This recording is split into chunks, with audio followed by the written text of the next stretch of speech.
দিনটা ছিল 24শে সেপ্টেম্বর, আর এই দিনটা আমার কাছে খুব স্পেশাল ছিল। কেন স্পেশাল ছিল সেটা দেখতে হলে তো পুরো ভিডিওটা দেখতে হবে। তো প্রথম ক্লিপে দেখলে নিশ্চয়ই যে ফোনের দোকানের একটা ক্লিপ নেওয়া আছে। আমরা সেই দিন ফোনই কিনতে যাচ্ছিলাম আমার জন্য।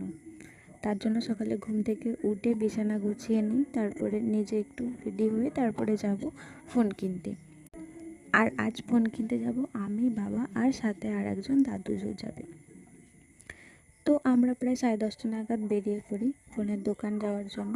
ফোনের দোকানে যাওয়ার আগে পর্যন্ত ঠিক করে রেখেছিলাম যে কী ফোন নেবো, কিন্তু ওখানে গিয়ে মত পুরো পাল্টে যায়। ওরা ওদের মতন একটা ফোন দেখালো, দেখলাম বেশ ভালোই, তো আমি ফোনটা নিলাম। আর এখানে আমার ফোনের সাথে কী কী গিফট দিয়েছে দেখো।